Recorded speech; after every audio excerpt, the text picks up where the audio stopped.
حضرت نوح علیہ السلام کا نام شکر تھا، بعد میں نوح ہوا، اس واسطے کہ وہ اپنی قوم پر بہت نوحہ کیا کرتے تھے، یعنی کہ روتے تھے۔ اللہ تعالیٰ فرماتا ہے کہ وَلَقَدْ أَرْسَلْنَا نُوحًا إِلَىٰ قَوْمِهِ فَلَبِثَ فِيهِمْ أَلْفَ سَنَةٍ إِلَّا 50 عَامًا۔ اس کا ترجمہ یہ ہے کہ اور بھیجا ہم نے نوح کو اس کی قوم کے پاس، بس وہ رہے اپنے قوم کے پاس 950 برس، اور اس مدت میں 40 مرد اور 40 عورتوں کے سوا کوئی ایمان نہ لایا۔ امر الہی سے حضرت نوح علیہ السلام ہر روز پہاڑی کی چوٹی پر چڑھ کر اللہ تعالیٰ کی طرف خلف اللہ کی دعوت الحق دیتے اور پکار کر کہتے لا الہ الا اللہ وانا رسول اللہ، اور ان کی آواز خدا کے حکم سے مشرق و مغرب تک پہنچ جاتی۔ اس وقت کے مرد لوگ اس کلمہ کی آواز سن کر انگلیاں اپنے کانوں میں ڈال لیتے، اور بعض ملعون کپڑوں سے اپنے منہ کو چھپا لیتے، اور بعض کافر یہ آواز سن کر بھاگ جاتے۔ جبکہ وہ ان مردوں کو اللہ تعالیٰ کی طرف دعوت دیتے تو وہ کافر سب کے سب بے ادبی سے حضرت نوح پر ہاتھ چلاتے اور مارتے بے ہوش کر دیتے، اور جب وہ ہوش میں آتے تو پھر پکار کر بولتے لوگو تم کہو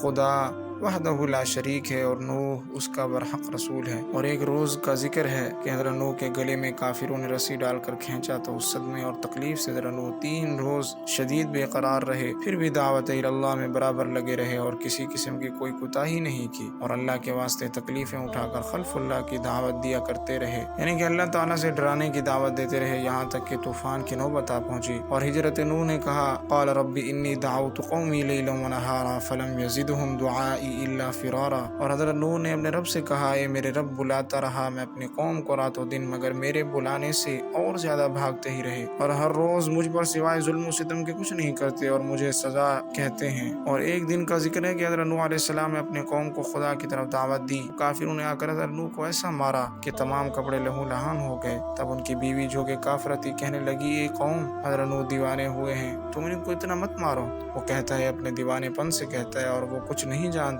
حضرت نوح نے اپنی بیوی سے جب یہ باتیں بے ادبی کی سنی تو تب حضرت نوح نے آسمان کی طرف منہ کیا اور رو کر کہا جیسا کہ اللہ تعالیٰ نے فرمایا، جیسا کہ اللہ تعالیٰ کا قول ہے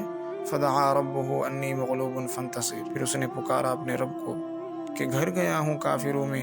اور تو میرا بدلہ لے ان سے۔ فی الفور جبرائیل علیہ السلام نے آ کر کہا اے نوح تو دعا کر، تیری دعا خدا کی بارگاہ میں مستجاب ہے، یہ قوم کفار تم پر ہرگز ایمان نہ لاوے گی، اور تم اس درخت کو لگاؤ۔ اور دوسرا قول یہ ہے کہ جبرائیل علیہ السلام نے ایک شاخ درخت بھیج سے لا کر دی، حضرت نوح نے اس شاخ کو زمین پر لگایا، جب 40 برس گزر گئے وہ درخت اس قدر بڑا ہوا کہ 600 گز لمبا اور 400 گز موٹا ہو گیا، اور اس 40 برس کے اندر تمام بیویاں ان کافروں کی بانجھ تھی اور نسل منقطع اور باقی عذاب الہی سے معذوب ہوئی۔ سبب اس کا یہ ہوا کہ وہ اپنے بیٹوں کو نوح کے پاس لے جا کر بولے کہ اے لڑکو تم اس دشمن جانو اور اس کی بات نہ مانو اور اس کو ہمیشہ ذلیل و خوار کیجیے کہ وہ دیوانہ ہے۔